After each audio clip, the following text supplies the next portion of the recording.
Hi friends, welcome to Mahathi Sairam channel. నిన్నటి 30వ భాగం ఈరోజు చెప్పబోతున్నాను. లంక లేదు, రాక్షసులు లేరు, రావణుడు లేడు. ఎందుకని? ఇక్ష్వాకునాథునితో వైరాన్ని పొందటం వలన.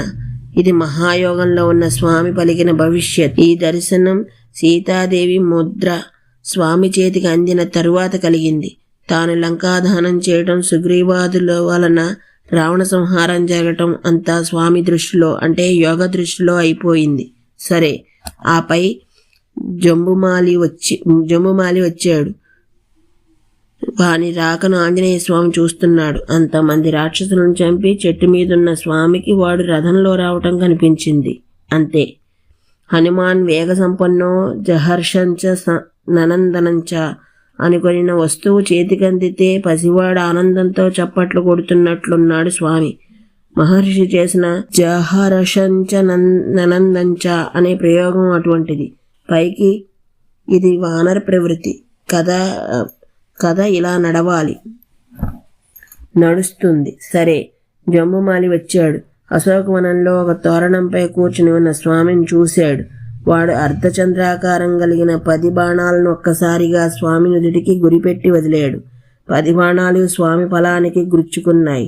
రక్తం పెళ్ళుబుకింది. అప్పుడు స్వామి ముఖం శరత్కాలంలో సూర్య తేజస్సుతో విచ్చుకున్న ఎర్ర తామరలా ఉన్నదట. అంతేకాదు, ఆ రక్తం వలన ముఖం వలన రక్తం రెండూ ప్రకాశిస్తున్నాయట. ఆకాశంలో మహాపద్మం చందన బిందువులచే తడుపబడుతున్నట్లుందిట. ఆ మహాసౌందర్యాన్ని అంటిన మాలిన్యం కూడా సౌందర్యానికి ప్రకాశనే ఇస్తుందట. చంద్రునిలో మచ్చల పద్మం చుట్టూ చేరిన నాచు రీతి. ఇక్కడ స్వామి తోరణమందు కూర్చుని ఉన్నాడు కాదు. మహర్షి ఇంతకు ముందు చెప్పినట్లు స్వామి అంతరిక్షంలో ఉన్నాడు. జంబుమాలి అనే రాక్షసుడు భూమి మీద ఉన్నాడు. వీడికి తోరణం మీద ఉన్న స్వామి ముఖం మాత్రమే కనబడుతుంది. వాని లక్ష్యం అది కనుక ఆ ముఖం ఆకాశంలో ఉన్నట్లు కనబడుతోంది. అది పద్మంలా ఉంది. అది చందన బిందువులచే తడుపబడుతున్నట్లుంది. ఇక్కడ వాల్మీకి మహర్షి ఒక సూచన చేశారు. ఆకాశంలో మహాపద్మం సహస్రారమే. అది ఆకాశంలోనే ఉంటుంది. ఆ పైని అంతరిక్షం. అందున్న దేవతానుగ్రహంతో అది మధుసిక్తమవుతూ ఉంటుంది. భూమి మీద, అంటే మూలాధారమందున్న వానికి అది మహాబిందువుల కాంతి మాత్రమే కనబడుతుంది. ఆ కాంతితో ఆలోచిస్తే దానికి చందన బిందు తుల్యత్వం ఉంటుంది. అది జిహ్వను తాకితే మధుతత్వం తెలుస్తుంది. అట్టి మహాస్థితిలో ఉన్న స్వామికి ఆ రక్తం, ఆ గాయం చందన శీతలత్వాన్ని కలిగిస్తున్నాయి, కానీ బాధని కలిగించటం లేదు.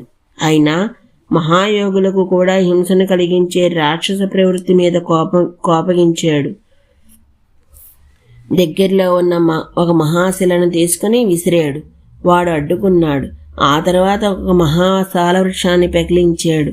దాన్ని చేతితో తిప్పుతూ మహావేగంతో ఆ రాక్షసుని వక్షస్థలానికి వేసి కొట్టాడు. అంతే.